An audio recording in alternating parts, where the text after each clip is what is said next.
Ambassadeurs, Excellences, distingués représentants des gouvernements de Belgique, de Luxembourg, des Pays-Bas,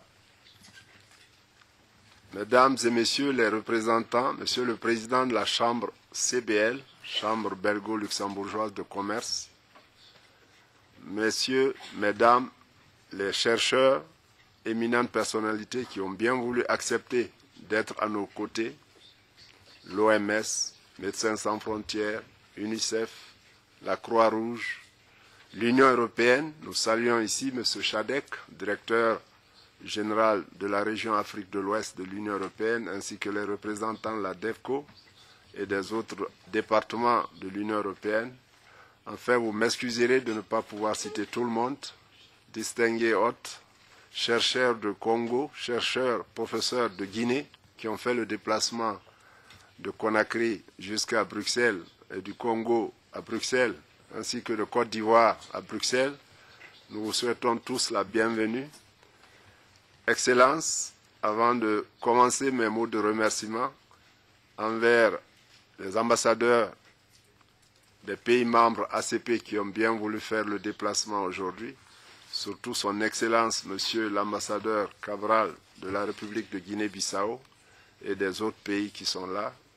Nous vous disons à vous tous grand merci. Monsieur le secrétaire général des ACP, avant de commencer donc mes mots de remerciement, je voudrais avec votre permission vous prier d'observer à la mémoire de plus de 4500 citoyens du Libéria, de Sierra Leone et de Guinée qui sont décédés par la fièvre Ebola. Et au moment où je vous parle, il y a encore des dizaines de personnes qui meurent dans ces trois pays. À la mémoire de toutes ces victimes, je voudrais vous prier d'observer d'abord une minute de silence pour votre solidarité. Merci.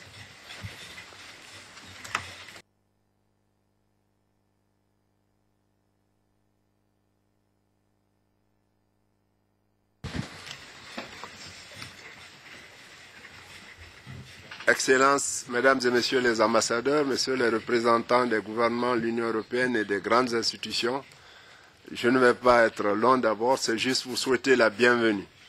Au nom du comité des ambassadeurs des pays membres ACP, qui comprend 79 pays et bientôt 80, je vous souhaite la bienvenue dans cette maison ACP et d'avoir répondu, malgré vos agendas très chargés, d'être présents à nos côtés. Cela exprime votre solidarité avec les trois pays les plus atteints, le Libéria, la Sierra Leone et la Guinée. Et nous sommes très reconnaissants pour cette solidarité.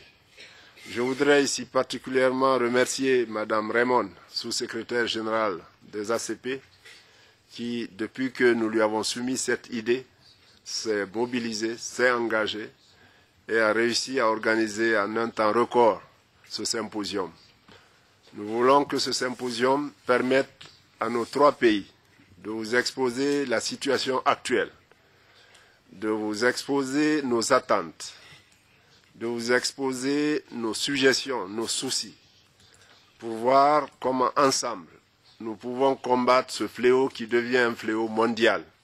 Ce n'est plus tellement un problème des trois pays, bien qu'ils soient les plus atteints, mais vous avez suivi ce qui est arrivé aux États-Unis à Dallas, ce qui est arrivé en Espagne, ce qui est arrivé en France. Donc ça devient une menace mondiale et la communauté internationale est maintenant mobilisée. Nous souhaitons donc, nous savons que vous êtes mobilisés, vous êtes solidaires avec nous, c'est pour cela que vous êtes là aujourd'hui, mais nous souhaitons que cette mobilisation se renforce.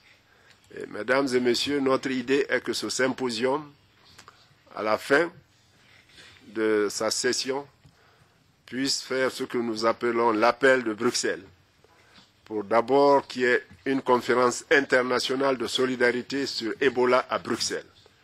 Nous savons que l'Union africaine et l'Union européenne, si elles sont décidées ensemble à organiser une telle conférence, ce sera possible. Nous pensons qu'il faut l'organiser dans les plus brefs délais.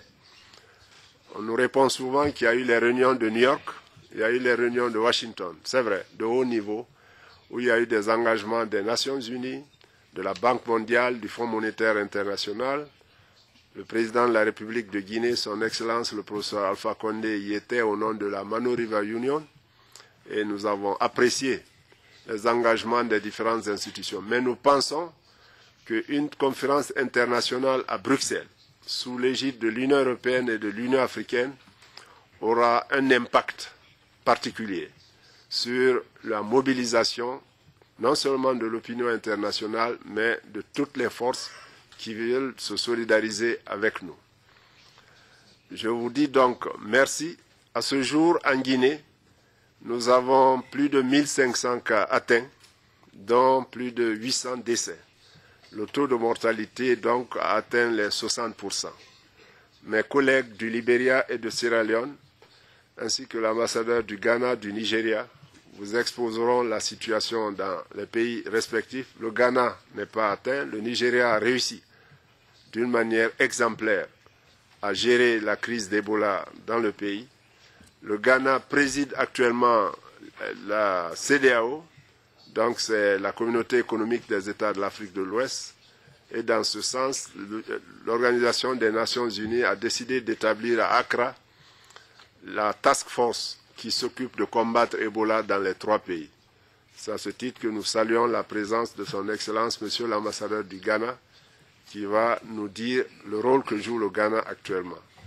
Nous avons aussi l'ambassadeur de la Guinée-Bissau, son Excellence l'ambassadeur Cabral, qui préside ici le groupe des pays de l'Afrique de l'Ouest.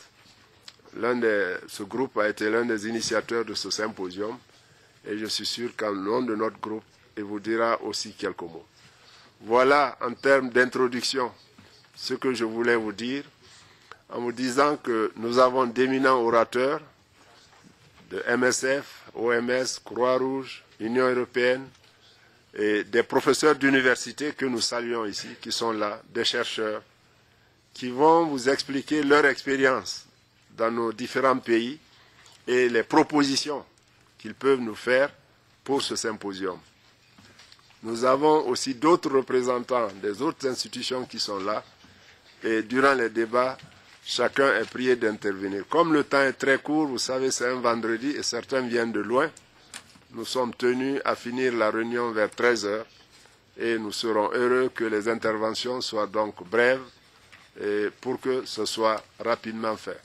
Avant de terminer, excusez-moi, permettez-moi ici de rendre hommage à tous ceux qui nous ont aidés. Je ne peux pas citer tout le monde, mais à l'Union européenne qui a fait un effort, les pays membres de l'Union européenne, MSF qui est sur le terrain avec tous les risques, l'OMS, la Croix-Rouge, des volontaires. Nous avons vu à la télé belge des jeunes volontaires de 20 ans, de 25 ans, qui ont décidé d'aller se sacrifier pour aider nos pays.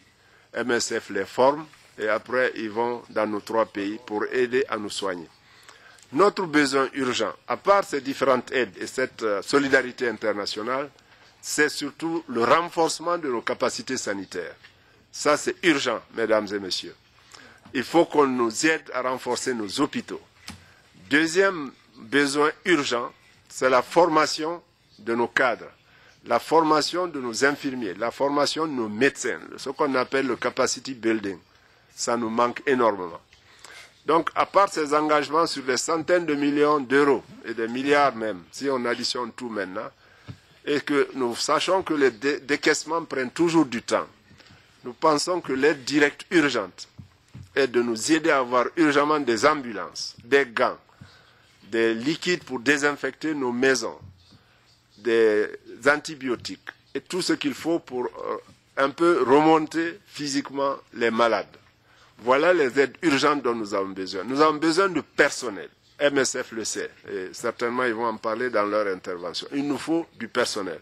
Et je suis heureux ici d'avoir appris que l'Allemagne, dès que le gouvernement de Mme Merkel a lancé l'appel, il y a aujourd'hui 2000 volontaires en Allemagne qui sont inscrits pour aller dans nos 3 pays. C'est réconfortant. Et la plupart sont des jeunes.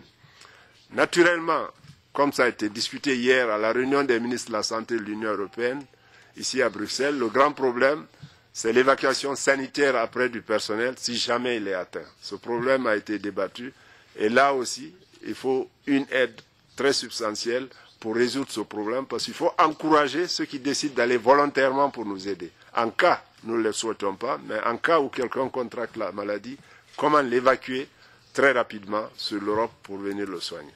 Voilà, madame, je ne vais pas m'étendre beaucoup plus. J'aurai à intervenir à la fin pour vous remercier tous. Et encore une fois, bienvenue et merci à tous ceux qui sont venus. Merci beaucoup.